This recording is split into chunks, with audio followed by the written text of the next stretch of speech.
March 12th, 2026, 30 minutes after the Procton's arrival. "Daniel, you've really outdone yourself this time, sweetheart," came the soothing voice of my wife, Rosita, as she twirled the spaghetti on her plate around her fork before bringing it to her mouth for a bite. "It's really good, Daddy," my daughter Ava chimed in, prompting a smile and a nod from me. "Only the best for my girls," I chuckled. "So nice to sit around the kitchen table with the TV off for a change," Rosita added. "Couldn't agree more," I replied before tearing into a piece of garlic bread. "How was school today, sweetheart?" Nothing exciting. Just a boring Wednesday. Oh wait, no, I lied. My teacher, Mr. Milan, let us learn outside today." "That's exciting. What did you learn, honey?" Rosita asked. "Plants and bugs, but they were gross. I liked the plants part a lot better." "Figured you would." We continued to dig into our meals. Ava hesitantly described the bugs she had encountered while doing her outside lesson in school, while maintaining an expression of disgust. Rosita and I both laughed as she went into specifics about the gross details, as she put it, regarding their anatomy. I couldn't help but hold back laughter that arose from half the things she said and the way she said them. Soon enough, it was about time for dessert. Rosita helped me clear the table of the actual meal, and I went to the fridge to grab out the cheesecake I was planning on serving for dessert. Nothing fancy, just something I bought at the grocery store on my way home from work. Just as my hand was on the door, however, a loud bang erupted from outside the apartment building. Whatever caused it had to be massive, as it had shaken the building, knocking the three of us off balance. Then, there was a whooshing sound, like something large had flown past the building at incredible speed, followed up by several more that sounded just like it. The wind they generated was powerful enough to crack our windows, nearly shattering them. "What the hell?" Rosita and I exclaimed simultaneously. "Mom? Dad? What's going on?" Ava inquired, fear already present in her tone. "I'm not sure, sweetie, but everything's gonna be okay. Let me just check on a couple things." I then bolted into the living room to turn on the news, seeing if there were some sort of answers as to what the hell was transpiring. A frantic reporter appeared on screen. He held the microphone just below his lips, fear present in his expression as his fingers trembled on the microphone's handle. "Federal and local government officials urge all citizens to evacuate as soon as possible. This event appears to be some sort of extraterrestrial attack. The subjects, who have announced themselves as the Proctons, have already induced thousands of casualties along the eastern United States, and it appears there will be more to follow." In the background, there was rolling footage of what looked to be some sort of strange advanced airships flying around in Manhattan, crashing into buildings and firing off massive laser weapons from the front of each. Screaming was heard in the background, along with rubble and debris crashing either into other buildings or the ground below. My mouth hung agape. Surely the heroes of the world would be able to overcome whatever this invasion was. But I couldn't hang around and wait. I needed to get my family out of here. Some of this destruction was happening way too close to our apartment building. "Honey, what's going on? What are they saying?" Rosita asked, a hint of fear in her tone. "Both of you get downstairs and get into the car. We're leaving," I declared, watching as one of the ships had flown right by our apartment building and crashed into an office firm down the street, puncturing a massive hole into the structure, along with sending both debris and some of the people inside plummeting to the street below, all of them splattering into piles of bones and gore upon impact. "Daddy, what's happening?" Ava shouted. "It's not safe. We need to go away for a little while, okay?" I told her as reassuringly as I could. We didn't bother grabbing any of our stuff. There just wasn't the time. I just grabbed Ava and began to run out of the apartment with her in hand and Rosita behind me. In the event that something from the attack caused it to malfunction, we avoided the elevator and instead took the stairs. We were on the 11th floor, so it was going to take a bit of time to make it to the bottom. I did my best to calm down Ava on the way. "Are those aliens hurting people, Daddy? Or are they gonna hurt us?" "I won't let them, sweetheart. It's gonna be okay. We're gonna go check on Grandma and Grandpa, okay, sweetie?" Rosita chimed in, doing her best to convey a nurturing tone. We were just about to the bottom. I turned the corner with my free hand on the railing, swinging around to find two tall, almost humanoid figures in what looked to be metallic suits, only to realize these things didn't look human at all once I got a glance at their heads through the transparent helmets they wore. Their skin was a scarlet red, almost appearing as if they were constantly drenched in blood. These must have been the Proctons, or whatever the news reporter said their names were.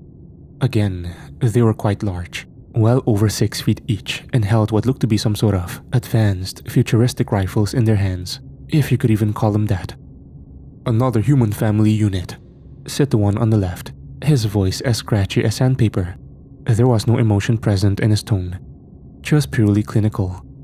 "We shall bring them to Dr. Hargan for research," replied the one on the right. I could feel all the color drain from my face as the words left their mouths, and I turned, immediately putting Ava down next to her mother and shouting, "Take her and go back upstairs." "No, I'm not leaving you. You're coming with," came Rosita's protest. "Go, both of you," I said as Ava began to cry out for me in Rosita's arms. The both of them stomped their way back up the staircase, and I got into a boxer stance as the 2 large Proctons approached me without even a hint of worry. "Stay back and stay the fuck away from my family. I'm warning you both," I snarled in the most intimidating voice I could muster, but they both remained unimpressed as expected. Truth be told, I was terrified, but I'll be damned if I was gonna let that stop me from defending my family. Humans, so confident. Yet, came the left Procton, reaching out with what I assumed was his right arm and grabbed me by the throat, effortlessly lifting me into the air and tossing me up the entire first flight of stairs, as if I were an empty box of cardboard. "So foolish," he taunted. I slumped down on the concrete stairwell wall after slamming into it, my back stinging like someone had just dragged me across a cheese grater. Think my head was hit too, and I felt dizzy. Everything felt like it was spinning, and I could sense my consciousness slipping away from me. One of the few things I remember are the clanking footsteps of the Procton that had thrown me up the set of stairs. He approached me, shifting his rifle into one hand while putting another on the top of my head and tilting it back, forcing me to look him in all of his eyes. "If you continue to resist, you and your family will die. Do you understand?" "Kiss my I began, only for the Procton to draw his hand back and strike me. I didn't feel any of the pain before everything went black. Present day. With Victor and Zalo gone on their mission to Antarctica to get a message sent to the Procton Emperor, I was left with the responsibility of ensuring Rosita, Daniel, and Ava's safety, which meant we needed to get out of the city. It had already cost us too much hardship. Only problem with that is, I didn't possess the strength necessary to carry the 3 of them all at once. Luckily though, Rosita was able to hotwire a car that possessed nearly a full tank of gas, driving down the road as I followed next to them in flight, soaring just a few feet above the ground, my body level with the driver's side window. Daniel maintained an expression of disbelief while in the passenger seat. He had for quite some time. He looked his wife up and down before hesitantly asking the question he had been holding in. Honey, where did you learn to hotwire a car?" "Babe, you know all the trouble I got into in high school," she replied with a sly smile. "Not like this," Daniel replied softly with a blank expression. "Anyway, what's the plan until Victor gets back?" "Right now, just focus on getting as far away from downtown as possible," I shot back. "Victor and I agreed on a particular spot to meet at before he left. Let's just hope he actually comes back." Rosita interjected. "Still hate the fact that we split up again." "I still don't trust that alien man," Ava added, her tone disconnected. "I hear ya, sister," I nodded with a smile. "But this might be our only shot at getting rid of them for good." We kept a steady 50-mile-an-hour pace down the road in which we were traveling, and in all honesty, the quiet was nice, especially after everything that had been occurring over the last several days. It's the kind of silence that gives you time to think, time to reflect. But soon enough, that time was cut short, because about half a mile ahead, there was what looked to be debris, cars strewn about in a way that was almost a roadblock, along with torn up chunks of concrete and knocked over road signage. "I'm going to fly ahead and check it out, see if I can get it cleared," I said, pointing up ahead for Rosita and Daniel to notice. "Sounds good, we'll meet you up there," Rosita acknowledged. I sped up, leaving them behind in the car and crossing the distance in just a few seconds. Once I made it over though, My expression immediately turned sour now that I was able to get a more detailed look at everything. This roadblock didn't just consist of cars, concrete and road signs, but bodies as well. Several, mostly adults, but some were definitely not. Flies swarmed them, and maggots ate what little remained of their flesh, whatever hadn't been melted down by laser. Just yet another terrible reminder as to what Carthon and his army had taken from us, and why he and them needed to pay for what they have done. "It is foolish to not let me tend to your wound," Zalo said, just as I landed in front of the massive metallic door to the outpost, letting him out of my grasp as I groaned in pain, immediately clutching my side where the open wound sat. "Like I said, I'm fine. We need to get this done," I said with little patience present in my tone. The door to the outpost towered over the both of us. It was at least 15 feet high and around 10 feet wide. It appeared to be made from steel, which I found odd, considering the Proctons used their metal to reinforce most of the structures they had taken over here on Earth. "Why isn't it made from your guys' metal?" I inquired, my breath a bit heavy. "According to the mission resource database, Carthon's army is running low on the material. Only so much was able to be brought to Earth from Proxia," Zalo replied matter-of-factly. He then held out his appendage, and a tight, flat, rectangular shape of light beamed out of a small entry point on the armor. It slowly moved up and down along the length of the massive door, appearing to scan it. "My scan shows that this door is made from your earthly steel and is several inches thick. With my blaster, I could cut us a hole to walk. I've got it," I said, cutting him off before throwing a punch with my right fist at the door, striking it in the lower left area. My fist and forearm rammed through the steel, and whatever hinges and supports it had been sitting on immediately buckled and were crushed. The remainder of the door then began to timber and fall forward, casting a shadow over Zalo and I. As it fell, I held a hand above my hand, anticipating it to come down fast. The middle section landed squarely in my palm, and I dug my fingers into the steel before curling them to increase my grip, bending the metal in the process. "Duck," I told Zalo, who immediately got down as far as he could just before I slung the large hunk of metal over him, sending it hurling into an iceberg some several hundred yards to our left, separated from the landmass upon which we stood. Though I could both see and honestly feel that the wound had already begun the healing process, there was still a decent amount of pain nonetheless now that my adrenaline had worn off. But I needed to push through. This was far too important for me to slow down, even by a bit. I looked inside what lay before us in the door, and it was about what I expected.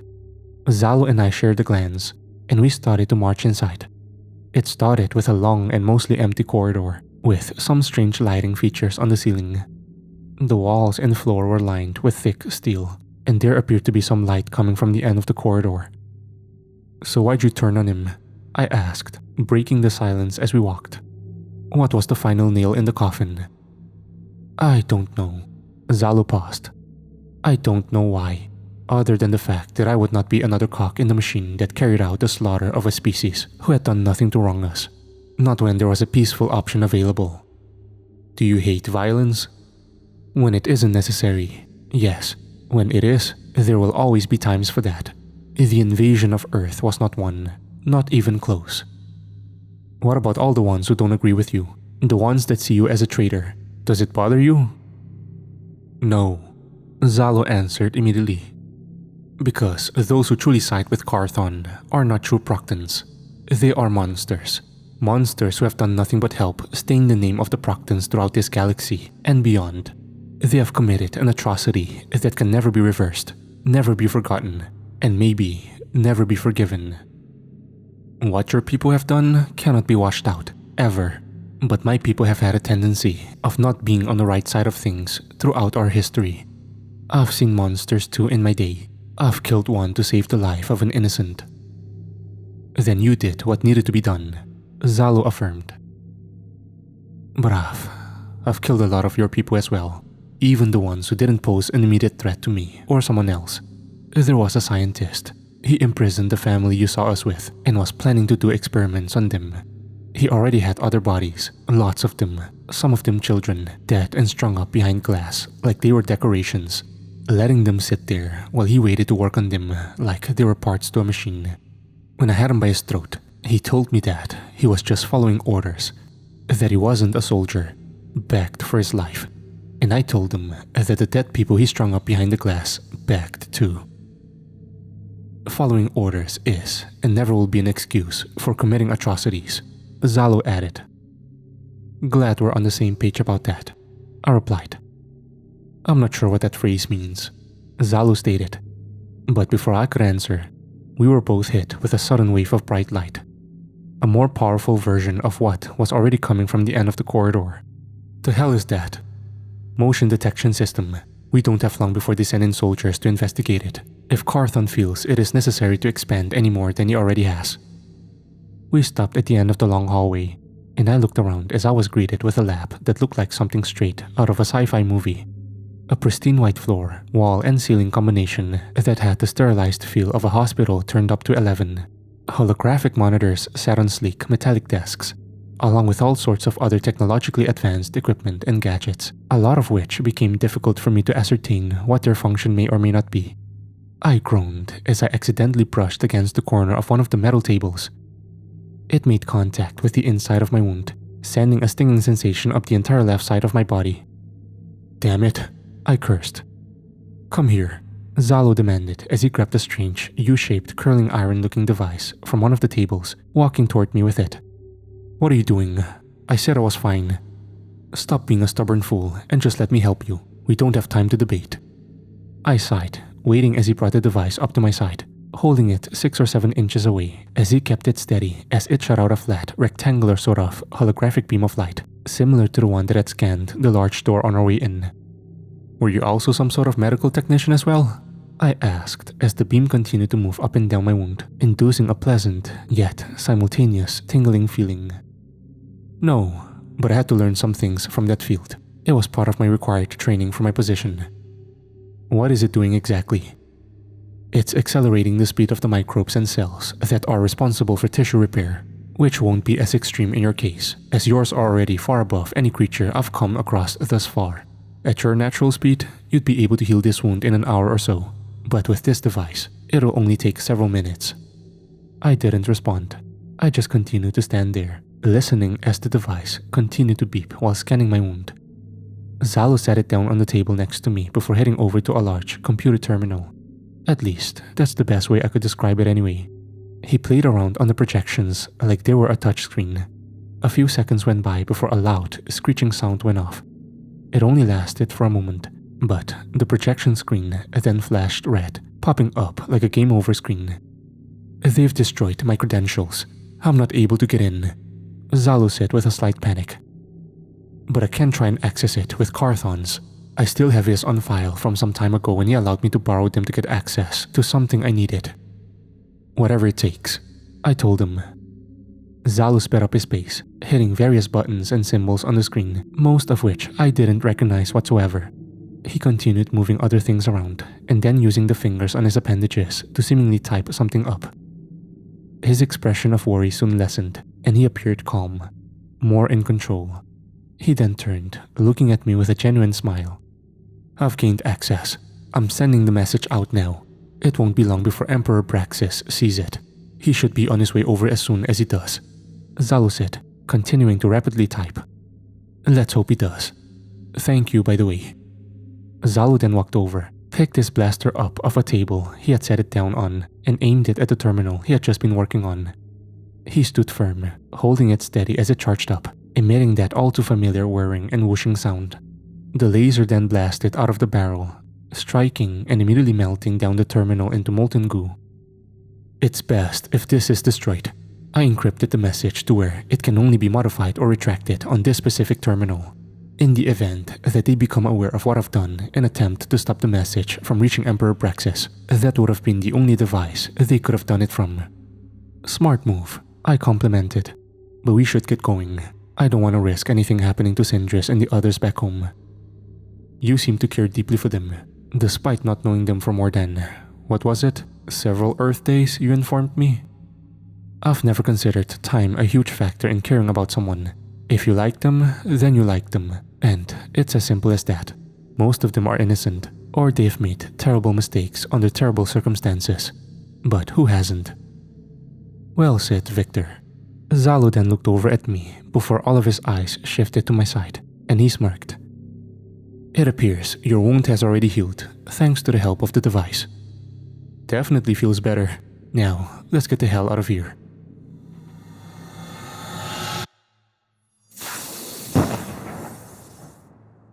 I lowered my arm down just after stopping the beam. It was the last blast I had needed to clear the roadblock, essentially just melting most of the cars down and blasting all the debris and, unfortunately, bodies out of the way. Bodies that were too long decayed for Ava's powers to work in restoring them. Rosita and her family remained behind. They didn't want Ava seeing the bodies up close. And sure, she's seen worse at this point, but I agreed with them when they said that, if they can help it, they'd rather not expose her to it. I signaled over to them once everything was cleared, and they drove forward, passing me by and keeping straight ahead. We're coming up on an exit. We're going to turn off there. The spot Victor and I picked out isn't too far from that, I informed them. Sounds like a plan, Daniel acknowledged. But what exactly is the spot? An apartment complex with a diner on the bottom. Some of Victor and I's co-workers used to go there often to get food after minor battles. Why only after minor ones? Rosita inquired. Because we were also on cleanup and rescue duty after the major ones. Wait, you had to wash the streets after your fights? Ava blurted, much to the rest of our amusements. Yeah, something like that. I chuckled. Wash the streets. Huh, I'm stealing that. Daniel snorted. What? No, you can't steal my jokes, Dad. Ava protested. Fine, we'll just call it borrowing then. How about that? It's still stealing. Well, she does have a point. I began before cutting myself off after hearing a potent whooshing noise come from above, like an aircraft had flown past me at high speed. I looked up into the sky above, at first not seeing anything specific, but I've heard that sound far too many times at this point to think it meant nothing. The three of them heard it too. I could tell by the way they snapped their heads around. Keep going down and take the second exit. The diner is a mile up ahead after that. Once you're there, go down into the basement. There might still be some food and water left over. The walls are reinforced with concrete and steel. If you see anything that looks off by even a hair when you get there, keep driving and get onto the back roads. Victor and I will come find you, I ordered. Wait, we can still keep our distance and help, Rosita protested. No, not happening. I don't know what's coming, but I don't want you around for it. Now go, I demanded. Please, Indris, let us help, Ava added. No, I began, only to be cut off by Daniel. Look, we're gonna tell you the same thing we told Victor, he said, grabbing a hold of his blaster as if it were a shotgun. You helped us, saved our lives. Now we get to help you. So tell us how we can help you from a distance, because we're not just gonna leave you behind. I second that, Rosita posited, her eyebrows moving up at me. These ugly aliens destroyed our home, so we destroyed them, Ava erupted with a fury. We'll give you support with some blasts from afar, like we did with Victor. Plus, those soldiers aren't hard to take down. One shot from these bad boys and they're toast. Daniel interjected. And if you get hurt, I can make you all better, said Ava. Despite the circumstances, I couldn't help but let a smirk creep on my face. All in all, I still didn't want them putting themselves in danger, even if they weren't on the front lines of whatever was on the way. But they stood strong in their convictions. If anything, and I mean absolutely anything, goes wrong, then you all get out of here, got it? I asked demandingly. Yes, ma'am, the three of them said near simultaneously. The whoosh intensified. I turned my head in its direction, finally catching the source. A black blur that whizzed by some 100 feet or so above us. I turned to the family, nodding at them before taking off and flying up after it. The blur, however, then halted, and just as I had closed most of the distance, I stopped myself as well, simply hovering there as I looked forward in disbelief. Hovering just several feet above me, in what appeared to be a black, glossy version of the Procton armor, was Commander Carthon. Streams of blue flames jetted out from the back of his legs, indicating the suit had some sort of jetpack-esque flight mechanic within it. Should have brought some backup with you if you know what's good for you, I snarled, already beginning to ignite my forearms. The improvements made to my armor will be more than enough to handle you and that foolish brute. He snapped back in reference to Victor. My soldiers have proven themselves incompetent against the likes of both of you, and we have no warships to spare. Therefore, I will simply kill you both and take the girl myself. Save time and resources. That foolish brute is on his way back, so I suggest you take a hint and self-destruct that suit with you inside it now and save us the trouble, because once he gets his hands on you, he doesn't intend to leave you alive, and neither do I. I then raised my left arm and charged up my beam, firing it off and blasting Carthon right in center mass, sending him hundreds of feet higher into the sky. I flew up after him, charging up both my arms for a follow-up attack. It took a while to regain control of his equilibrium, and once he did, I saw that the area of his suit I hit him appeared barely damaged, save for a few minor burn markings and indents. He wasn't lying when he said this armor was superior to the rest of his soldiers. Should have given the rest of your soldiers a suit like that, then maybe I would have been able to kill just a few less, I yelled out in a half-taunting, half-furious display. Not enough of this alloy left, but once we finish settling on this planet, I'll take your suggestion into consideration. Carthon growled, raising his left arm. The armor unsit arm then shifted, moving around rapidly like a factory machine assembling parts together. The metal that covered his fingers and hand pushed together against itself, taking a rectangular shape that resembled the head of a sledgehammer. Without warning, he then flew down toward me at a speed that I've only ever seen Victor pull off before, and brought the literal hammer down on my chest, sending me tumbling straight for the highway below at jet speed. I struck the middle of it, smashing through the divider wall, asphalt, and concrete, only stopping once I slammed into the two-lane road that sat below the highway, my body indenting into the asphalt of that as well. The impact on the highway above caused a chain reaction as all of the material buckled and crackled. The beams of street lamps were thrown away as the very thing that supported them collapsed and crumbled. All in all, nearly a quarter mile of the highway had fallen and or collapsed, enough to where it worried me as to whether or not Rosita and her family had been caught up in it. I had to blast and melt my way out of several tons of rubble that had fallen on top of me, but Carthon was waiting for me once I emerged. I barely had time to react before once again being hit in the chest with a force that would put a speeding train to shame. I was sent flying back, slamming into one of the remaining support pillars that held up the non-destroyed section of the highway. My collision sent a threatening crack up the length of the concrete pillar. One more significant blow, and it was going to buckle completely. After peering back at Carthon, the hammer weapon on the sleeve of his armor had now taken the shape of a long thin blade. It was as if he had a sword growing from his arm. I spat a glub of blood from my mouth in his direction, still tasting some of it afterward. You were easy to find. Your body produces heat signatures that can be detected from planet-scale distances. Must be difficult to hide when you're essentially a talking, breathing star.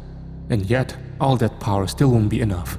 Once I'm finished with you, and I've taken the girl, I will finish off the rest of your stubborn species and use her to rebuild my own. Do you ever shut up? I erupted, lunging forward and throwing out my arm for a much less powerful, but quicker blast.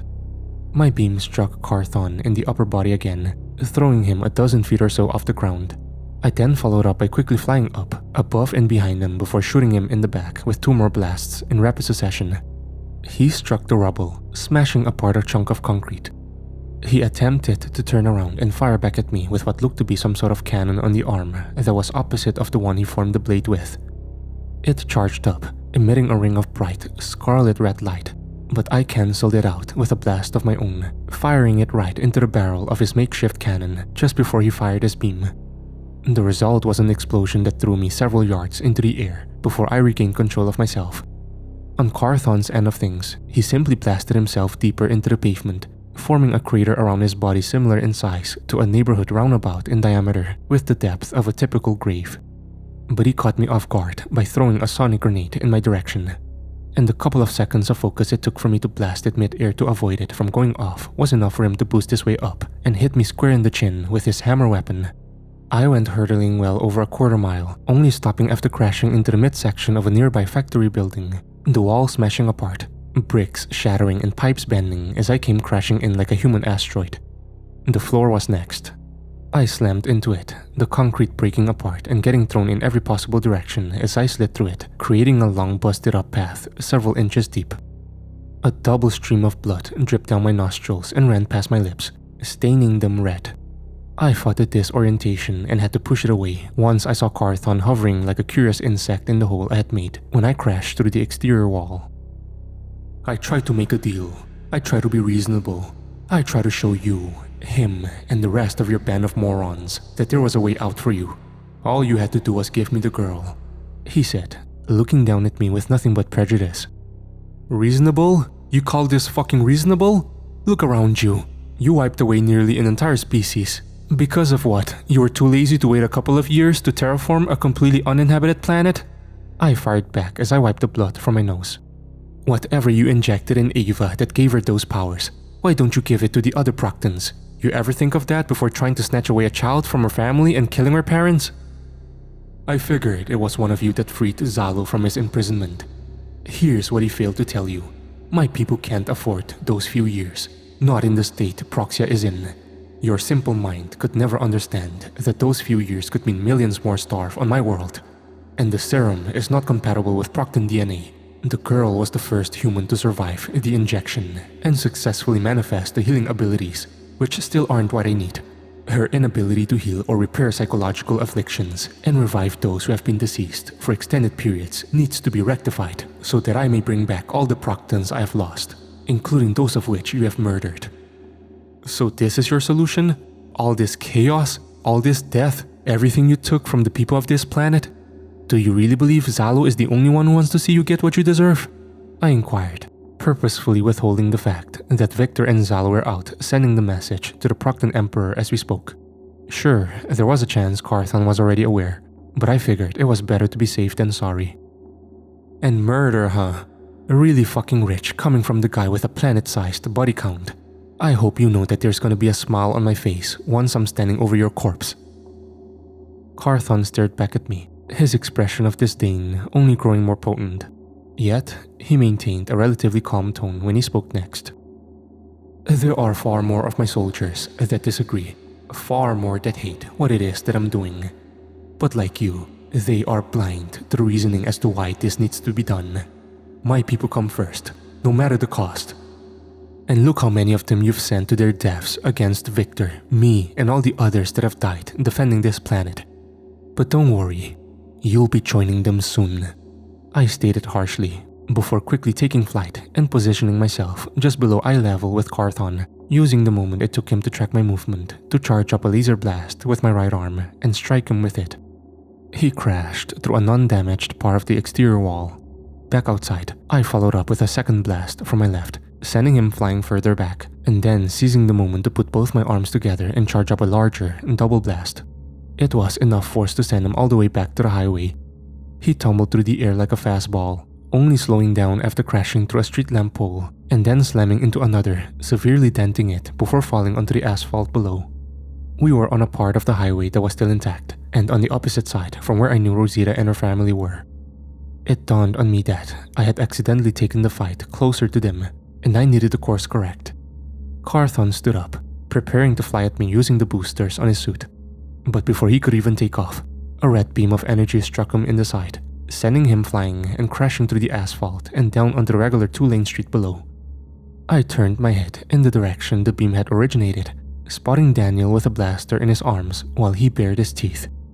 He said something that I couldn't quite make out due to the distance between us, but if I had to guess, based on reading his lips, is something to the effect of, "That's what you get for messing with my family, you ugly bastard." Strangely though, Rosita and Ava were absent. Carthon was quick to recover, flying up and bursting to the highway, setting his sights on Daniel. I threw myself forward in flight and sent out a beam and refusing to let it dissipate. Carthon wasn't able to react in time and essentially clotheslined himself on it, but instead of collapsing on his back, he was blasted half a mile in the direction the beam was pointed, buying me some time to do what I did next. I flew over to Daniel, landing down in front of him. "I appreciate your help, but you've gotta go. If he catches you, he'll kill you, then me, then Rosita, and take Ava," I pleaded. "I can't be near you guys anymore. He basically told me he can track my heat signatures from across the world. They're hidden, Close, but hidden, he affirmed. I looked around worried. Then where the hell are they? At the spot you told us about, we decided it was smarter to have them waiting for Victor so they can tell him where you and I are right now when he gets back. So all the two of us have to do is hold out until... Daniel stopped mid-sentence, his eyes widening as he looked at me. His mouth hung slightly ajar as he let out a faint but horrendous wet choking sound. A choking sound that suddenly turned into gurgling as blood rose into his mouth and began to spill out and stain his lips and chin. A mostly blood-covered, glossy, long and thin black blade had emerged through his chest. He failed to maintain eye contact with me as he reached for it out of instinct, further impaling himself. No, no, no! I shouted as he was lifted up and then thrown off to the side by Carthon, who proceeded to change his blade back into the hammer, slamming it down on top of my head before I could charge up a beam blast on either of my arms.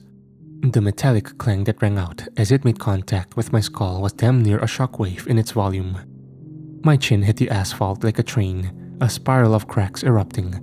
But nonetheless, I forced myself back up, dizzy from the hit.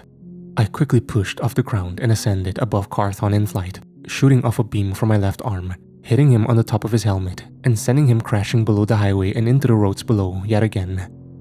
Within seconds, he flew up and out of the crater that formed toward me, attempting to strike me with his hammer once more. I was surprisingly able to dodge, flying backwards as a mid-air pivot before returning with another blast from my right arm, knocking him back far enough to where I had to fly forward to follow up. He steadied himself after ragdolling for some seconds, shifting the hammer back into the blaster and attempting to charge up a beam. But I had already started moving out of the way, flying just a few feet under the beam's path and throwing up my left arm at an angle to charge up my own. My beam bursted out, hitting his legs and causing him to swing and fall downward, as if someone had just kicked a chair out from under him. I flew forward, charging up both my arms as I did, hoping if I let out the combined blast up close enough, it would be enough to melt through his armor and kill him. But what I didn't anticipate is how quickly he would both recover and take advantage of the position my previous attack put him in. As once his body was at a completely straight 180-degree angle, he boosted forward, flying toward me at breakneck speed before grabbing me mid-air. Before I felt a sudden intense and breath-snatching pain overtake me. I looked down slightly, seeing his arm blade now buried inside my lower chest. Don't worry, Carthon taunted. The rest of them will be joining you soon. I felt the blade tear into my muscle tissue and even strike part of my sternum, brushing up against my other inner workings. I was unsure whether or not it made contact with my heart. As an instinct, I grabbed onto his armor, trying to push his blade out of me, but it was no use, and I could feel my grip on my consciousness beginning to fade. The last thing I remember, just before everything went black, was a sudden intense whoosh, as if a tornado had just passed by me, and the sensation of Carthon's blade suddenly being yanked from my chest as I began to fall back down to the highway below. What did you do? I erupted just after grabbing Carthon mid-flight, holding him in front of me by the throat as we crashed through skyscraper after skyscraper, tearing through glass, rebar, concrete, wood, and whatever else was in my flight path. Dust kicked up, walls smashed apart, floors and ceilings were torn through. After exiting through an office building, I came to a sudden hard stop but let Carthon go. The speed I had built up maintained itself in him, and he went crashing through another several buildings, a couple of them beginning to collapse and buckle at the foundation from the sheer force generated on his impacts. I then took off and flew after and behind him, before stopping and hovering where he was projected to arrive. He came flying out of the back at the end of the building, and I was ready. I interlocked my fingers and brought my hands above my head, slamming them down on top of his helmet. In milliseconds, he hit the intersection below with the force of a small asteroid. And when he did, there was no intersection anymore to speak of. Just a colossal deep crater, one that rivaled the size of a dangerous sinkhole. The dust that was kicked up as a result almost resembled a tornado, just without the spinning. I flew into the middle of it and flew down, planning to follow up on Carthon. Instead, I got a surprise when I was hit with a laser blast right in my chin and upper chest, the force of which sent me way above any of the skyscrapers around us. It was only when I was almost a mile above the city skyline that I regained control. Carthon had already recovered from my blows and flew up to me using the rocket boosters on his suit. The armor that covered his hand was morphed into the shape of a hammer, and he had pulled back, preparing to strike me with it. I flew down at Carthon, wrapping myself around his body and having the both of us hurtling back toward the ground. The air began to ignite around us due to the speed we were moving, but this form of attack ended up being a mistake on my part. Carthon had slung the hammer into my ribcage, throwing me a mile to the left. I crashed into the roof of an office building at a diagonal angle, only falling through a few floors before coming out the opposite side and slamming through a brick divider wall that separated the street and lot the building sat on. After that, I did several somersaults backward, crashing through a line of cars, ripping off their roofs, smashing their windshields, and throwing some entire vehicles on their backs or sides. I finally halted after sliding along the sidewalk, tearing up the pavement in the process and slowing down just enough to barely rip out a fire hydrant out of place. It bent a bit underneath me. I shook off the blow, getting onto my feet and trying to listen out for Carthon, only to then hear a whooshing sound above. I looked up, a mistake on my part, because if I hadn't, I would have noticed the sonic grenade that had fallen just a few feet to my left. The sound of the whooshing purposefully drowning out the clanking of it hitting the ground. It went off. I started covering my ears with my teeth clenched, my ears in agony. I turned, finding it sitting right there on the road, just next to the curb. I leapt over to stomp it out, only to catch a nasty blow from Carthon mid-jump. I went right across the street, smacking into a marble support beam and causing it to erupt with cracks and indents. Carthon boosted over to me with his suit, the hammer weapon on his armor quickly forming into a blade. He lunged at me with it, but I grabbed his arm below where the blade began, staring at him in the eyes through his helmet as I applied as much pressure as possible, and the metal began to bend and deform under my fingers, but only a little. "Too slow, asshole," I growled, before flying up several stories and then suddenly descending back down at breakneck speed. I maintained my grip on Carthon's arm and swung him over my shoulder and slammed him onto the street when I landed. The resulting force threw boulder-sized chunks of concrete into the air. The vehicles around us were thrown up in various directions as the pavement rippled and split apart, knocking the sonic grenade far enough away to where it was no longer an issue. I then lifted Carthon up and slammed him again, conjuring up a similar result, after which I held him up to me at eye level. He coughed inside his suit, groaning due to his disorientation. "Shouldn't have put that armor on. You could have died a lot quicker," I said furiously, practically feeling the adrenaline beginning to rush through me. Carthon's blade then transformed back into the hammer shape, and I kept my eyes focused on it, missing the fact that he had deployed the blaster cannon on his other arm. A red beam, similar to the one the Proctons had used on their blasters, had shot out, blasting me in the shoulder and neck from below. I flew down the street like a bullet, skipping along the asphalt and ripping up chunks on each impact, until I slammed into an old bar, smashing the windows apart and violently sliding into the interior. Carthon flew in through the new opening to follow up, attempting to land on top of me and drive the arm blade right into my chest and heart. I grabbed onto the blade, wrapping my hand around it and roaring as I felt it slice up my palm. Carthon laughed mockingly. "Do you fear finally being confronted with your own vulnerability?" he asked, and attempted to push the blade down further. But I held it still despite the pain. The flooring beneath cracked and snapped as we struggled against each other. Several streams of blood began to run down my forearm, staining my suit. "You are simply the product of an experiment.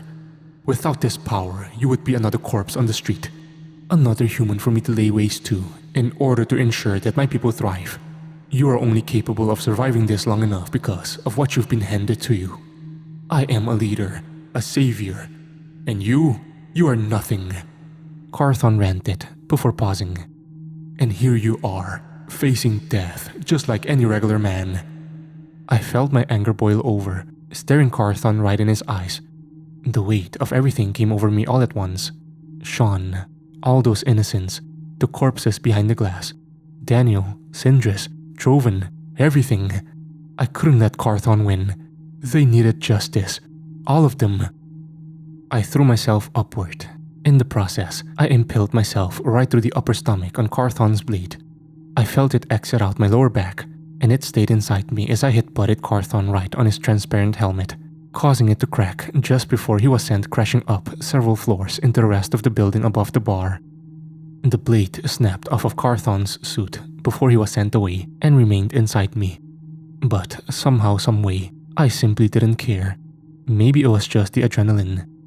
Despite my bleeding hand and still impaled stomach, I flew up after him, throwing a punch that sent him even further. He crashed through the roof of the building and went soaring into the sky above. "You're a sickness," I shouted, following him and flying up from below, striking him with another punch that sent him to low cloud height. I then changed my trajectory mid-flight, and instead of coming from below to hit him further up, I flew around in a half-circle path, striking him with another punch that sent him more than a mile away within the clouds. "You took my world, the world of so many others," I screamed, my face hot and red like metal from a furnace. I sped up and easily outpaced the shockwaves that resulted from the sonic boom by a country mile, striking Carthon with yet another punch that sent him thousands upon thousands of feet back. He tumbled and flipped like an out-of-control ragdoll through the clouds.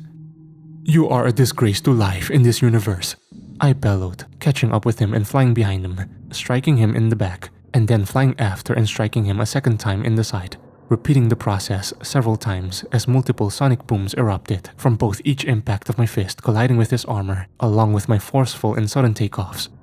I flew over and grabbed him mid-flight, just before then coming to yet another violent stop, holding him by the armor that covered his throat as we hovered up in the clouds, staring him down through his cracked helmet. My brother always said that vengeance isn't the way, but today, his words fall on deaf ears. I snarled, before pulling back and throwing Carthon as if he were a baseball, wincing as I felt the blade still lodged in my stomach brush up against my insides. Carthon had traveled so far that I had to fly forward in order to be able to see him again. I caught up to him in less than a second and continued to fly straight ahead while I dragged him behind me by his leg. "You have no idea what I'm capable of, and you want to know what sucks for you?" I erupted, before then suddenly shifting my flight path downward, heading straight for a mountain range that sat above a patch of forest. "I don't either," I punctuated violently, before slinging Carthon forward, wrapping myself around his waist and crashing us both into the top of the mountain. We smashed and dug through all the rock like bullets through drywall, hollowing it out during the ordeal. After coming crashing out the other side, I stopped suddenly and let Carthon go once more. He went sliding down the side of the mountain, crashing through various boulders, chunks of rock, and eventually trees. I looked down in his path of trajectory as well, ensuring that there was no wildlife directly in his way. While hovering in the air as he tumbled down below, I took the opportunity to reach down and grab onto Carthon's blade that was still embedded within me. From what I've heard, it's never good to pull a blade out of yourself when stabbed, but it was going to become harder to do later on if my wound healed around and on it. With a burning hellish sensation, I wrapped my fingers around the blade and began to retract it, biting down hard in the process. It came out inch by inch, my pained groans ending in a yelp-like whimper as it finally emerged from my body. The bleeding had already stopped for the most part. Still, the pain wasn't great, but I didn't have time to dwell on it. Instead, I hatched an idea. I was going to take this blade and drive it through Carthon's skull, ending him once and for all. But first, I had to find him. I descended and landed down on the edge of the forest where Carthon had slid into and took a glance around. He was nowhere to be seen, so I took advantage of my hearing and tried to listen out for him. His heartbeat, any slight movements, anything. And sure enough, I heard one, several yards deeper into the foliage. I flew forward and also picked up the sound of rustling and twigs snapping. He was behind a particular tree that I had set my sights on. I just knew it. I rounded the corner, clenched my fist and pulled it back, preparing to deliver a blow like no other with the blade in hand, only to find none other than a black bear standing behind it on all fours, who backed up at the sight of me, but then quickly relaxed, or at least, it seemed that way. Further inspection on my part revealed the very same bear that I had met earlier on and gotten a branch full of berries for. I lowered my hand, and the blade by extension, foolishly dropping my guard. "Oh, hey there big guy," I sputtered, spitting out a glob of blood to the side. He looked at me with what I could only discern as genuine confusion, tilting his head to the side while maintaining eye contact with me. His nose twitched as he let out an exhale. "You should get moving. It's not safe." I began, only to be cut off when I took a nasty blow to the side of my head from Carthon's hammer weapon. I slid along the dirt for nearly 100 yards, crashing through several trees and rocks along the way as I flipped backwards and somersaulted. I dug my fingers into the dirt below, bringing myself to a stop as I tilted my head up to look onward, noticing that at some point I had dropped the blade during the whole ordeal. Carthon, whose suit now appeared more visibly damaged, looked down at me from a distance, with nothing but disdain and hatred in his expression. "You waste time worrying about creatures that aren't even your own kind. That is why you failed to save yours. It is why you will lose to me, and why half of your precious friends have already fallen to my blade. All I have left to do is find and kill the girl's mother, and then use her to take back what I have lost." I got to my feet, rubbing the side of my head that Carthon had struck with the hammer. I could feel a bit of blood fall from my nose and stain my upper lip, but nonetheless, I wiped it away, ready for whatever was still to come. "You're too stupid to know you've already lost," I said sharply. "Your emperor, he's on his way, and from what Salo told me, he's pissed. So if I don't kill you for what you've done, which is unlikely, you can bet your ass he definitely will." "You think I'm unaware that Praxis is on his way? It is no matter. I will kill him as well when he arrives. He is a spineless moron, far too weak, too naive to be a leader of any kind. His inaction is the reason for my planet's downfall. And your arrogance and stupidity is gonna be the reason for yours," I barked, before then suddenly taking flight and attempting to punch Carthon back up into the sky.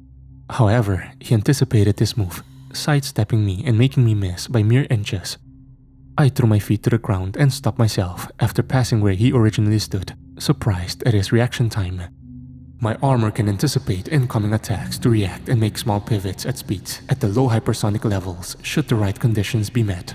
"Still not nearly as fast as you, but enough," Carthon informed me with a confident head tilt.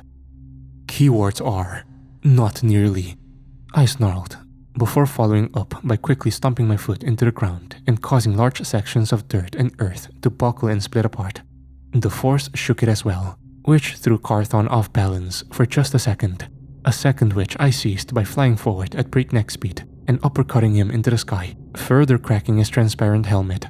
1,000 feet up he went before activating his boosters and hovering. His hammer weapon then shifted into a laser cannon, one that he pointed down at me to begin charging up a blast. But I saw it coming, and before he fired it off, I flew off to the side, dodging the beam and diverting myself away before flying back at Carthon in an arch shape, striking him in the side and sending him flying. I gave chase and followed up with several more punches, mainly to his helmet, attempting to crack it further with several blows per second. But Carthon had shifted his cannon blaster back into the hammer, defensively striking me square in the chin with it and knocking me back several yards as we continued trading blows in the air. I spat out more blood. Carthon dashed forward, using his boosters, and shifted his hammer weapon back into a blade on the way, lunging at me in a slicing motion and just nicking my arm, slicing through both my suit and the top layer of flesh, leaving a long thin gash across my forearm. I descended downward suddenly, grabbing Carthon by his leg and yanking him down with my left hand, while I balled my right into a fist and threw it up, hitting him just below his helmet and sending him another several hundred yards up above. I planned to take him just above the Earth's atmosphere, and then finish smashing through his helmet, finally ending him once and for all.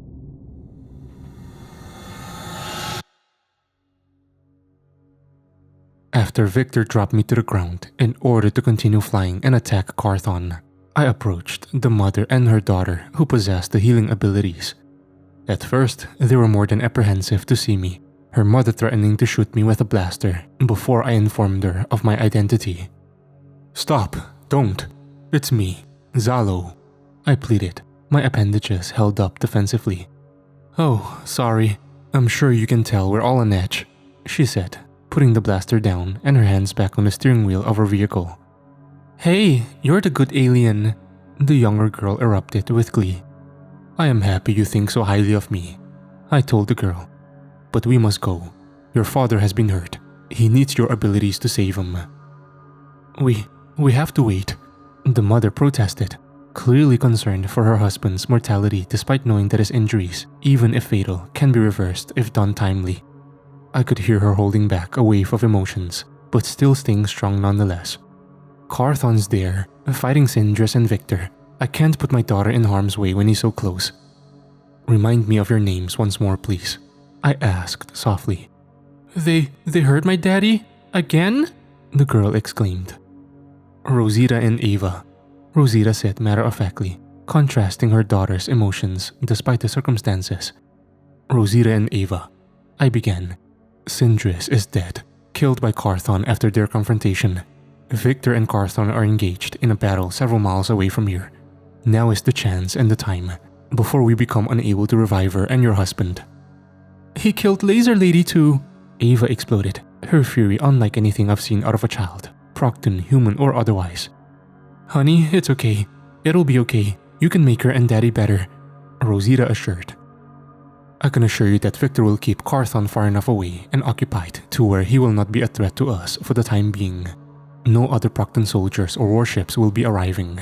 Their numbers are too thin to spare anymore.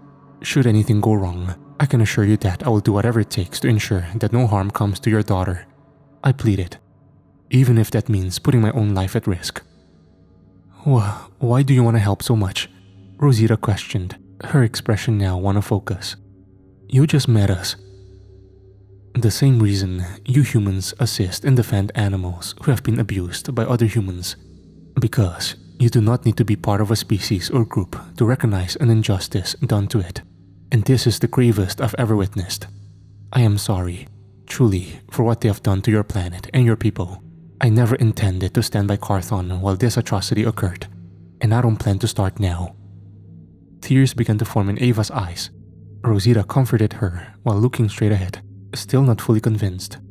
I was aware of the fact that we were on borrowed time, a slowly dwindling window in which we had to get back to Sindris and her husband before the girl's powers were not able to bring them back.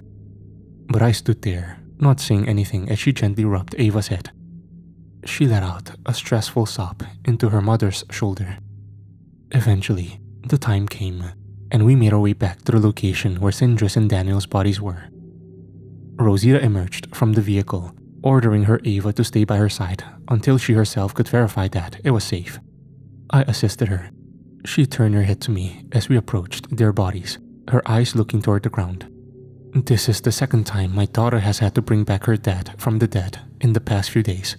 And the second time I've seen him dead," Rosita stated, looking over at me while holding her blaster firmly. "I'm sorry," I replied. "I'm sure it is certainly not something you could have ever anticipated." "The first time, his body was so mangled that I didn't even let her see it. I could barely handle it myself.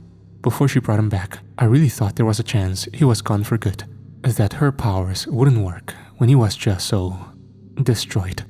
I almost didn't recognize him when I first saw him. You and your family are strong. You have endured more than what I can imagine. You will make it through all of this." "Thank you. I know we don't know each other well, but thank you." "Of course. I wish I could have met you all under much different circumstances." We continued, scoping out the area. I scanned the roads underneath the highway for any Procton heat signatures. None were detected. Rosita then made her way over to the bodies, first going to her husband's and looking down at his corpse, seemingly fighting tears.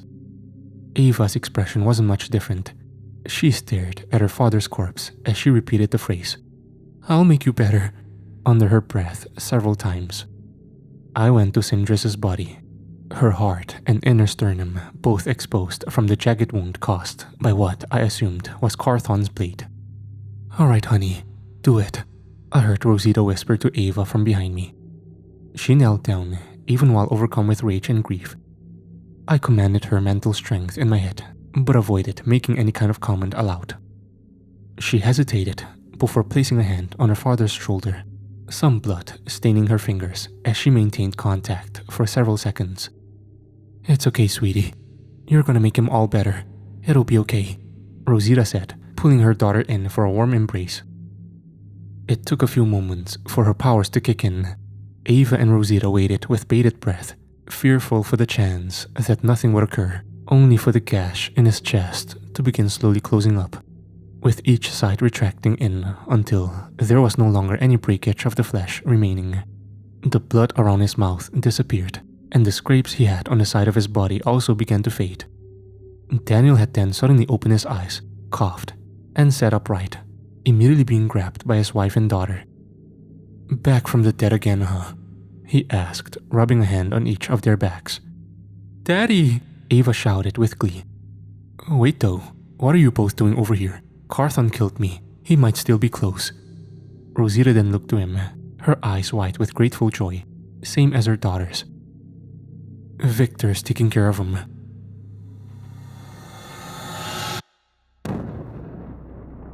The handheld bomb that Carthon threw in my face exploded with the power of a small nuke, a thick blue mist dispersing everywhere in that particular patch of sky. Luckily, we were high enough in the air to where it wouldn't have any immediate effects to the Earth's environment. At least, that was my hope. It did, however, send me plummeting back to the ground. I fell dozens of miles and struck the ground at such speed that the resulting crater had the diameter of a city block, with the depth of something close to 50 feet. I opened my eyes while laying on my back, groaning as I felt the entry wound on my stomach still stinging just a bit. Same with my sliced up palm. But other than that, I was gonna be fine. I was planning to get up, fly back up to Carthon and finish this, but once I saw him rapidly descending down to me from the sky, I came up with a better plan. I closed my eyes and continued to lay flat on my back, not moving an inch. I could hear the roaring of Carthon's boosters before he landed hard on the dirt just next to me. "Perhaps I should have started with the bomb," he boasted, likely looking down on what he believed to be my unconscious body. I then heard him draw his remaining arm blade, preparing to bring it down on me. I could even hear him raise it in the air, probably hoping the extra momentum would drive it deeper into my chest and clean through my heart. But just before he did, I suddenly reached out and grabbed his armored leg before throwing him to the right. He soared in the air before crashing up against the wall of a crater. He didn't even have time to react before I had gotten up and flew over to him, grabbing him with my left hand and maintaining an altitude just a few feet above the grassy ground below us. I held him firm with my left, while beginning to release a fury of punches with my right on both the chest plate and helmet of his armor, which started to dent just slightly with each and every blow, and his helmet cracked even further, to the point where I was genuinely shocked if he was able to even still see out of it. In the distance, I could see that we were approaching the highway where I had initially grabbed Carthon and began our battle, the same highway that also held the bodies of Sindris and Daniel on it. I only hoped that Salo had gotten Ava to revive them, assuming it was safe to do so. I purposely kept my flight speed relatively low, moving just fast enough to disorient Carthon, but not enough to cause any harm to Daniel and his family once I had gotten closer to them. I more and more realized how Carthon's armor was significantly more durable than the rest of his lackeys. Even the helmet by itself already outdid the armor of the rest of the Proctons in terms of how much damage it could sustain. Had he possessed a regular suit like the rest, he would have been long dead by now. I continued to hammer down on him with punch after punch. In all the chaos, he tried to retrieve a sonic grenade and activate it, only for me to grab and crush it in the same hand I had been using to deliver blows, before throwing it to the side like a soda can. "Your chapter in this story is over," I growled before delivering one final powerful punch to Carthon's helmet, completely shattering it. He must have had it rigged with some sort of contingency before coming to confront us, because milliseconds after his helmet was destroyed, his suit began to emit concentrated sound waves, a more powerful version of the one from the sonic grenades. I let him go without thinking as I threw my hands over my ears, the both of us crashing onto the highway and slid across it, almost to the opposite horizontal end. I smashed through the divider separating the west and eastbound sides, my teeth exposed as I buried him in agony with my hands still cupped over my ears. Carthon, despite some road rash on the side of his front face, got to his feet quicker than me. I did everything, and I mean everything, to fight the pain of the horrendous noise blaring into my ears as I stood up, even taking my left hand off my left ear in order to throw a punch that missed. I could feel blood leak from it, which wasn't helped by the fact that Carthon had switched from the blade to his hammer once again and struck me clean in the chin with it, sending me flying down the highway, bouncing and somersaulting along the concrete for the length of a football field before sliding several dozen more feet. Then, once again, he flew in my direction using his boosters while shifting his hammer back into an arm blade as I writhed from the pain of the intensifying sound waves. I knew I had to move, but it wasn't going to be easy under the circumstances. Carthon was only several feet away, prepared to finish the distance and drive the blade right through my heart this time, ending me once and for all. But it never came. Instead, he was suddenly blasted away by 3 red laser beams right in the chest area, ones that sent him soaring backward over half a mile and seemingly destroyed whatever part of the suit was emitting the sound waves. I turned my head back in shock and awe, taking my hands off my ears as I fully turned myself around to spot Daniel, Rosita, and Zalo holding blaster weapons with Ava behind them. "You save us," Daniel said, nodding to Rosita. "We save you," she finished. And despite everything that had been going on surrounding that, I genuinely smiled. Rosita and Daniel then turned their heads back to Ava, both of them expressing bouts of worry. "Stay behind us and don't leave our sight, you understand?" Rosita asked with a firm tone. "Yes," Ava nodded in compliance. "Seems like you really did a number on him," came the voice of Sindris, who descended back down to the ground next to me, holding out a hand to help me up. "It's the effort that counts," I said, thanking her for helping me up as I wiped away the blood underneath my ear. "Then let's make the effort to finish this, and finish him," she stated matter-of-factly. "That's gotta be my favorite thing you've ever said," I told her with a slight smirk. Carthon recovered from the blast, his armor now possessing even more burn marks and deformation than before. His boosters were also seemingly damaged and out of commission, evidenced by the fact that, instead of flying, he was running and leaping several dozen yards at a time toward us. Sindris's eyes brightened with that now iconic lapis blue, the same color glow on her arms intensified, brighter than they've ever been before. My feet stood firmly planted on the pavement, but I prepared to begin flying, a small spiral of cracks emerging around my feet as the ground beneath us rumbled just slightly. Behind us, Daniel and Rosita readied their blasters, pointing them in Carthon's direction, while Zalo leapt forward, standing side by side with Sindris and I. Carthon wasn't slowing down, continuing to jump and charge at us with the fury of an angry bear. "On me," I declared before taking flight once more, holding back my speed significantly as to not allow a sonic boom to occur. I flew behind Carthon before circling around and throwing a right hook into his lower back, sending him hurtling at the perfect angle for the others to follow up. Sindris shot up into the air before slamming both her forearms together and charging up a massive blast before letting it off on Carthon, which was combined by Zalo sliding forward, shooting him with the blaster he possessed, along with Daniel and Rosita firing off theirs as well, sending him right back in my direction as his armor melted further. I flew forward, pulling back my right fist before heaving with a great might and throwing it forward, punching right through the back of Carthon's armor, Carthon himself, and the front of his armor as well, effectively impaling him onto my fist as I hovered above the asphalt. He heaved. Gurgling and choking sounds came next as his violet-colored blood ran down my forearm and dripped off my elbow. More followed out of his back mouth as he struggled against me. But it wasn't any use. This, he stuttered as he choked on his own blood. "This won't bring them back." "You're right," I stated dismissively. "But at least it'll make you shut up and die." Zalo and Sindris then approached just as I had retracted my arm from him.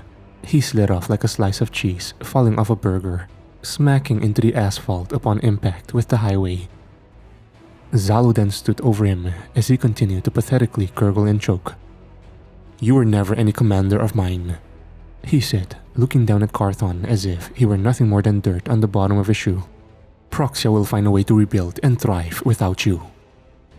I'd tell you to say hey to that dad of mine you killed for me, but you're smart. You know you're headed to a different place." Sindris followed up. Daniel, Rosita, and Ava cautiously behind him, then approached as well, and the 6 of us all surrounded Carthon's dying body. "Stupid, ugly, horrible murderer!" Ava spat, before then lunging at Carthon and grabbing him by the head. prompting a visceral reaction from Daniel. "Sweetheart, no!" Much to the shock of everyone else and myself, the moment her hand made contact with his head, he then went limp, and his skin began to bloat and decay. It was like watching a sped-up time-lapse of a corpse decomposing. My mouth hung ajar, and I stood knowing that my earlier theory that I had mostly kept to myself was confirmed. Her powers worked in reverse as well. She could decay the bodies of organic beings as well as heal their physical wounds. My memory jogged back when she had leapt onto that one Procton that was holding her and Rosita hostage after Daniel had seemingly met his end the first time. It was an armored Procton that she had jumped onto and wrapped herself around angrily, and despite the fact of him being inside his armor, he still appeared to be in advanced decay when I seen him again after Ava's attack, which also means she didn't need to directly touch the flesh of the creature itself for her powers to function, just something they are intimately connected with. "Whoa," came Sindra's. "Fascinating," Zalo added. Ava, who was more angry than shocked, then blew a raspberry at Carthon's decayed, lifeless corpse, more than happy that he had finally met his end. And secretly, I was tempted to do it with her. Perhaps even the others were as well. The reality of it hit me all at once. He was dead. Finally gone. I hate to admit that it was true that his death wasn't going to reverse all of the lives he had taken, like he himself pointed out. But at least this was some semblance of justice for those who had everything taken from them. I held back tears. It was hard to pinpoint exactly how I felt. I definitely did not regret his death in the slightest, but maybe it was just the fact that this was one of the few times I had gotten a chance to truly sit there and process everything. The guilt that I felt for the extermination wasn't nearly as potent as it was before. It had gotten easier for me to accept that I did my best, and the unfortunate reality was that it just wasn't enough. We all failed during that time, but at least we did it while trying. Things still weren't quite over. There suddenly came a repetitive whirring sound, like a heating unit starting up. At first, I could tell I was the only one that heard it, until whatever it was came in range, and the others did too. I looked up, and so did they, and coming down from the sky above was a moderately sized aircraft. Its appearance was similar to that of the Procton warships, with a much less bulky exterior, and just under half the size of one. It was less than 100 yards above us, and was descending down slowly but surely, shifting back to land with some distance between us and it. "There's only two reasons that model of ship would be here," Zalo said, staring up at it with the rest of us. He stood combat ready, firmly gripping his blaster. "And those are?" Rosita questioned, doing the same. "Either it is here to disperse supplies, or reinforcements, or both." "Just great," I muttered. "Everyone, stay on guard." The whirring intensified as the ship lowered itself down onto the highway, and we all took several steps back. Rosita pushed Ava behind her as she kept the blaster pointed at the ship, along with Zalo and Sindris, who had her arms charged up and ready. The ship made contact with the ground, and I levitated a few inches off the ground with clenched fists, preparing for another confrontation. The front of the ship then disconnected and opened in our direction. A long rectangular slab of metal acted as a sort of drawbridge for what or whoever was inside. "Wait just a minute," Zalo ordered. His expression shifted from defensive to confusion, and then genuine shock, as if coming to a realization. Emerging from the ship was the largest Procton I'd seen yet, bulkier than any other and had to be over 7.5 feet in height. Similar to Carthon, he wore a glossy black-colored armor, unlike the two Proctons on either side of him, who were in typical silver armor, a symbol of his authority. The three of them walked in unison toward us, and I immediately flew forward a few yards, already having an idea of who this mystery Procton may be. But in the event I was wrong, I wanted to be sure I could be the first to counter whatever attack they may have dished out. The Procton in the black approached until there was no more than 10 feet between us. He looked me square in the eye, as if sizing me up, which made me believe there was a chance this interaction was not going to proceed peacefully, at least up until he said, "My name is Emperor Braxis. the sworn overseer and protector of the Procton homeworld, Proxia, you must be victor of Earth. His voice deep, guttural, and demanding, one that commanded respect. I am, I replied, still rather hesitant. I received an emergency distress message from Zalo. I arrived to your world as soon as possible. This supply transport ship was the fastest one we had remaining. I've been informed of the atrocity that has been committed here by my appointed commander Carthon. Braxis added.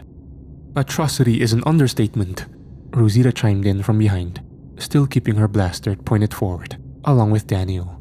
Sindris kept her guard up, not yet convinced based on the skeptical look on her face. That much is true, Braxis agreed. He looked down at the ground, took a deep breath, and then narrowed his eyes back up to me. I've had a technician team of mine do a scan of your planet on my way here. There are less than 3 million humans remaining, I'm afraid. Where is Carthon? Is he still alive? I then shifted my body while still levitating, allowing Braxis to see past me and get a glimpse of Carthon's corpse. His expression was one of utter disgust and rage. Good, Braxis stated. I was planning to execute him myself upon my arrival. I would like to inform you all that it is with truly genuine sorrow I offer my sincerest condolences for the countless lives he took from your people and your planet. This, Braxis paused, once again looking at the ground. This is not the Procton way. Sure seemed like it when they were talking about how inferior we are, how we were never meant to live or thrive in this universe because of how weak we are, I said, my expression unchanging. I can assure you that I have my own share of accountability to take. After all, Carthon was put in charge by my command. I cannot bring back your dead or restore the families he has torn apart. But what I can do is, despite our planet's dwindling resources, that every single Procton who has had a hand in allowing this catastrophe to occur will face swift and firm justice for what has been done. You and your remaining people will be given a chance to collectively vote as to whether their punishment will be imprisonment or intense labor that is in service of helping you rebuild your civilizations. I also vow to share whatever technology and resources that we can spare in order to help rebuild what has been taken from your people. You have my word. What you're saying doesn't sound too bad, but I don't speak for everyone. I'm one of their protectors, not their ruler, I rebutted. I turned, laying eyes on the rest of the group, giving them an encouraging nod to express their thoughts. Rosita was the first to speak up, just after pulling away from Daniel's ear as she was seemingly whispering into it. I purposefully tuned out what was being said until she was ready for everyone else to hear it. How do we know we can trust you? That you are who you say you are? My family's been through enough, and we want action, not promises. Start by telling me what it is I may be able to assist you with.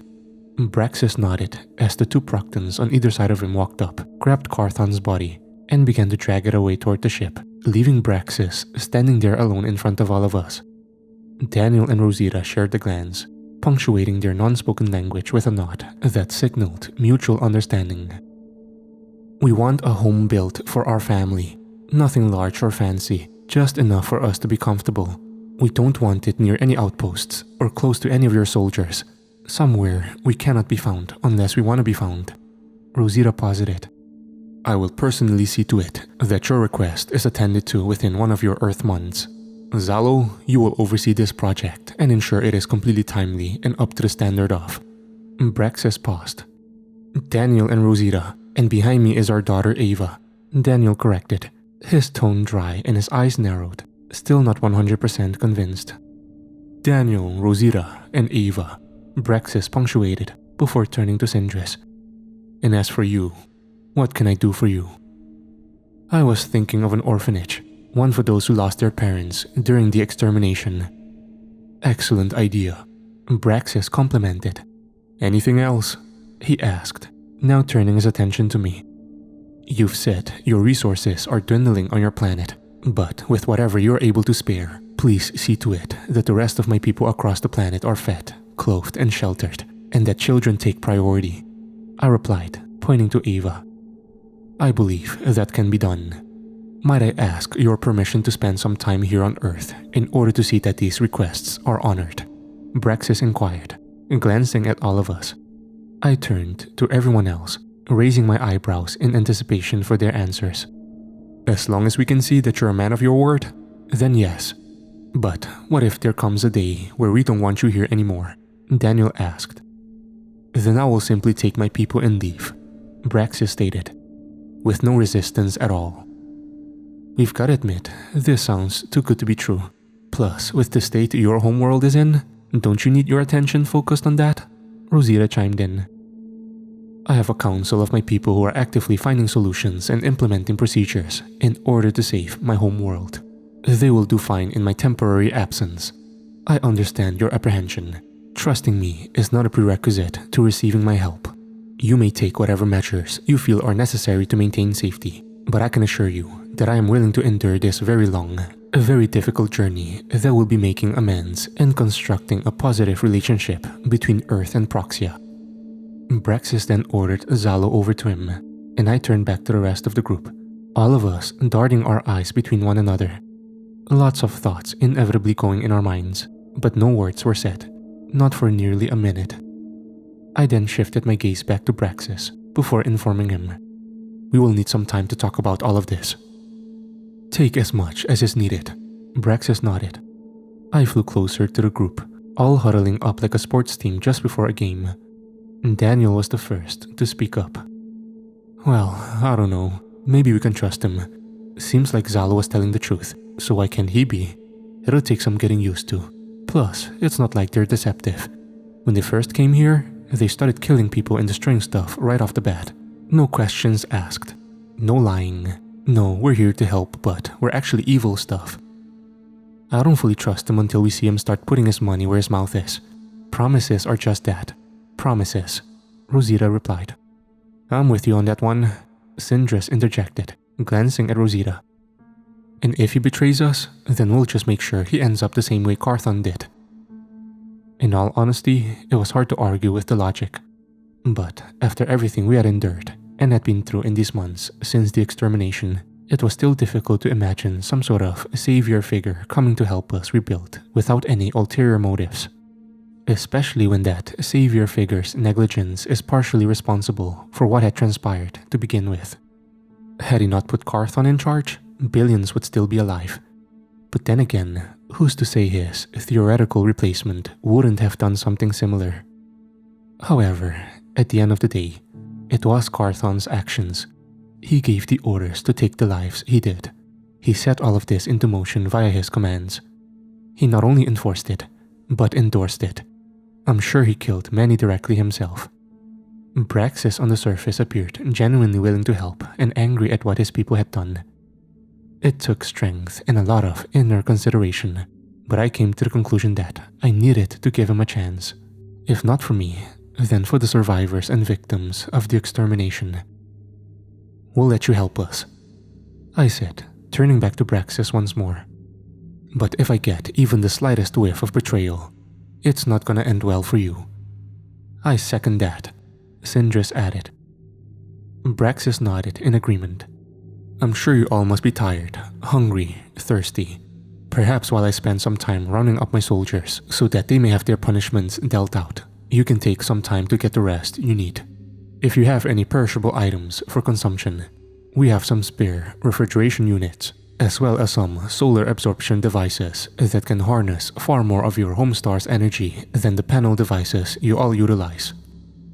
Thank you, Sindris spoke up. We appreciate that. Of course, and once again, I am truly sorry for what has been done here. May something like this never come to pass, ever again. May I meet with you all again in a few of your Earth days' time to discuss how to move forward? We all then shared glances, preparing to answer before Ava broke the silence. None of your people are going to hurt my daddy anymore, are they? She asked, staring at Braxis with wide eyes as Daniel pulled her in for a hug. No, little one, they will not. I will make sure of it. Do you promise? She asked, her eyes going wider. I promise. I will meet with you all again soon. If there are any issues or troubles you face in the meantime, you may use this to contact me. Braxis then reached into a compartment of his suit before retrieving a handful of items. He then slid them down our way. At a glance, they were several small iPhone-sized devices, each one possessing a sleek metallic finish with a blue light at the top and bottom along with a button in the middle. Distress signalers. One press of the button and either I or Zal will be sent a message that can be recorded by all of you via your voices. State the nature of your business and I will respond within reason. If it is an emergency, press the button twice in a rapid succession and I will ensure you are sent help. You are welcome to test them if that would bring you peace of mind. Before letting any of the others pick up the devices, I grabbed all of them and flew up a couple thousand feet, hovering in the sky, before pressing the buttons on each to ensure that they weren't booby-trapped. I held my breath, but was pleasantly surprised upon there being no intense sound waves, no explosions, nothing. Just the devices beeping in a scratchy voice prompting me to record a message. Huh, look at that. I sighed to myself, still hovering there in the sky.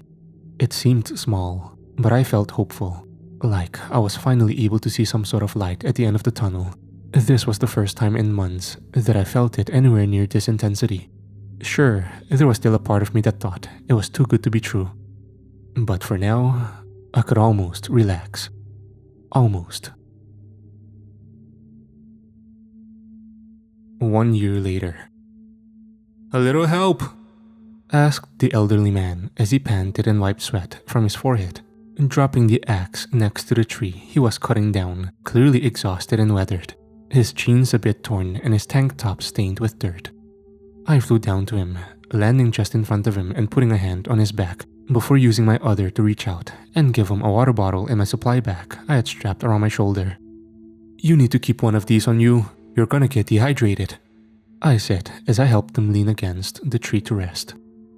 "Appreciate you, Victor, but I don't have time to slow down. We need this wood for tonight's fire, and you said you're busy at the community center."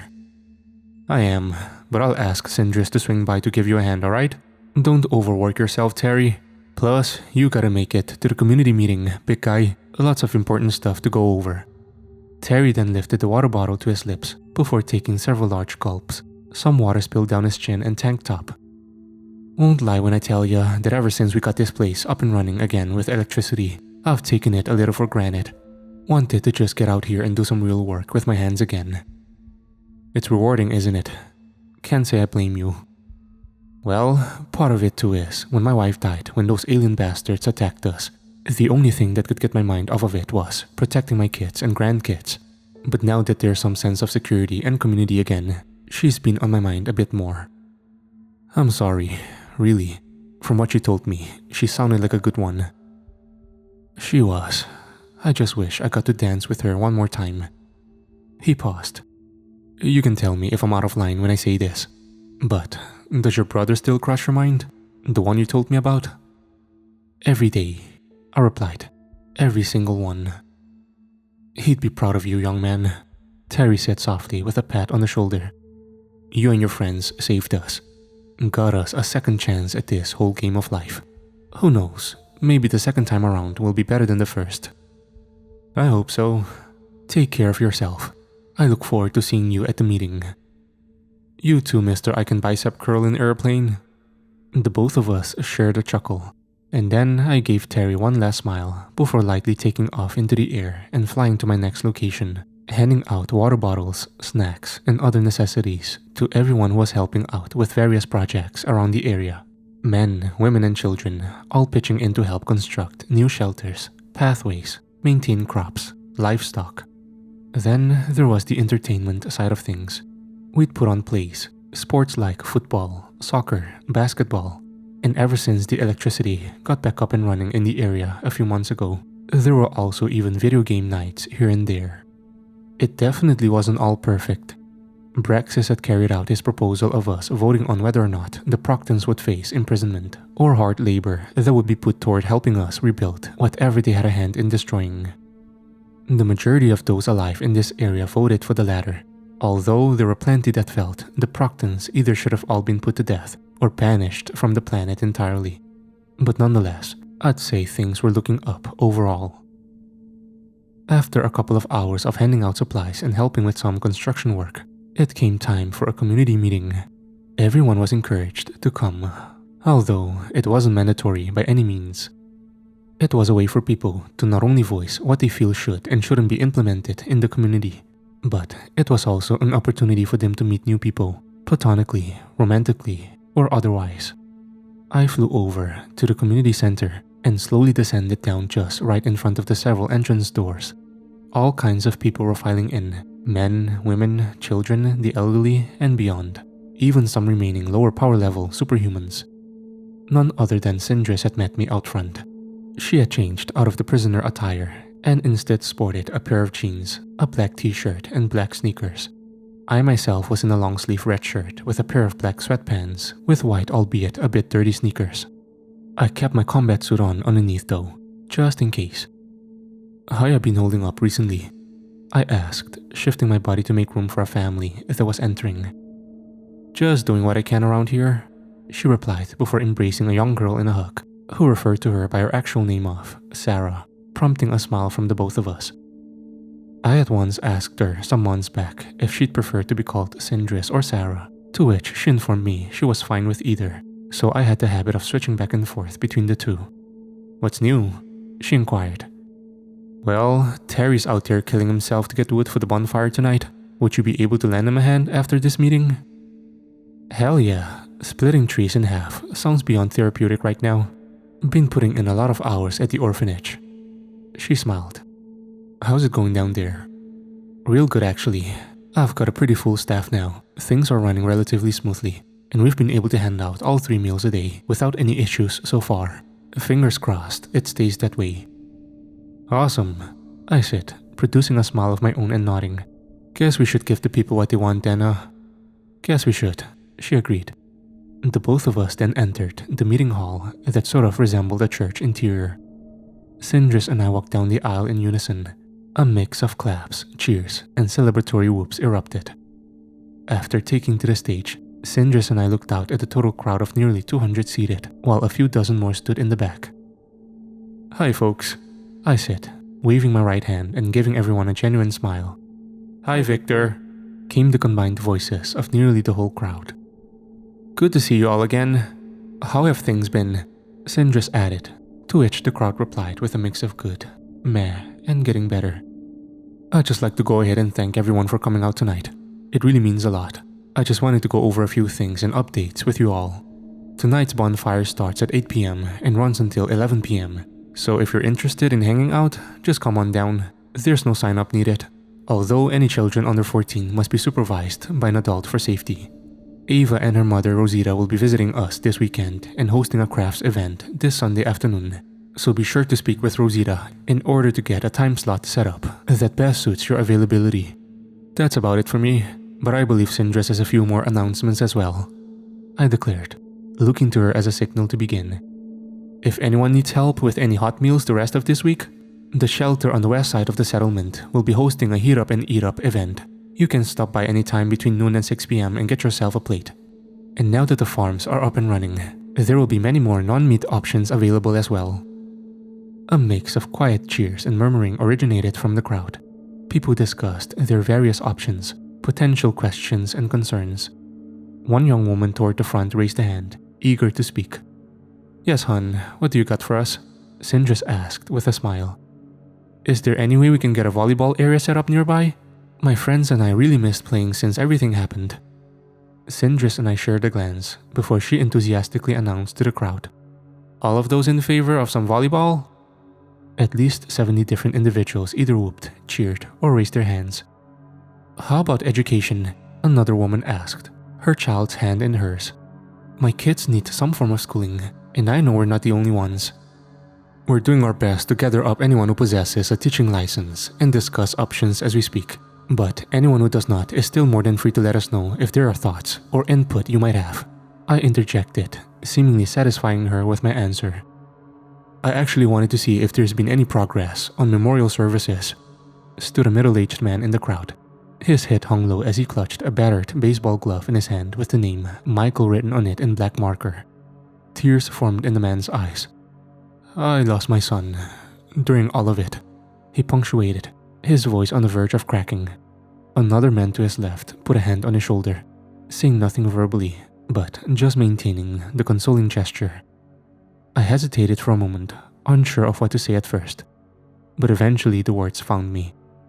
"I'm very sorry for your loss, sir. I will definitely check on that for you, and if you have any questions for me at all, please feel free to come see me at any time."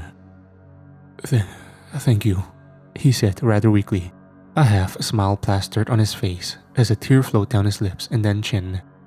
He sat down, him and the other man beginning to speak with one another. Another hour of announcements, news and other event planning later, the meeting was eventually finished. Later that night, the bonfire transpired, which Sindris and I supervised simply for safety. I did end up speaking to the man once again a few days later, and we arranged to have a private funeral held for his son Michael that he and his remaining family members attended. He had asked me to help bury his coffin after the ceremony was over, to which I obliged. In the last year after Carthon's death, the population worldwide had increased by about 30,000 according to Braxis and his team's estimates. Speaking of which, Braxis had so far honored his promises and more. The Proctons who participated in the extermination were disarmed and de-armored and under constant surveillance, ensuring that they wouldn't be a threat of any sort. When they weren't helping with projects, they were confined and separated from any nearby people. They mainly worked from a distance and when people were asleep so as to not cause any conflict with the survivors. It was gonna take a long time before Proctons and the bulk of the survivors could interact for extended periods of time. Daniel and his family had chosen to stay somewhere on the outskirts of New York in their new home. They had told me the location in secret, and I typically try to stop in and visit every few months when they aren't visiting us. Sindris and I would take days off from our respective duties within the community in order to meet with Braxis and Zalo regarding what to do next, how to move forward, and where to distribute resources. Although we had brought along several members of the community who each had more in-depth knowledge on particular topics depending on what was being discussed, there was definitely some palpable tension in these meetings, but they were still civil nonetheless. Sindris had spent the bulk of her time running the orphanage for children who had lost their parents in the extermination, both superhuman and not. Lots of them were in situations similar to her, which made it a lot easier for her to connect with them and help them deal with the grief in a way that was not easy, but digestible. As of now, the lives lost can't be brought back. The pain, the grief won't ever fully fade. But we have now hope. Hope for not only our opportunity to rebuild and honor those who we lost, but hope to do better than we did before, and to inspire that change in each and every single person who remains and will come to be. Sean would have wanted that more than anything.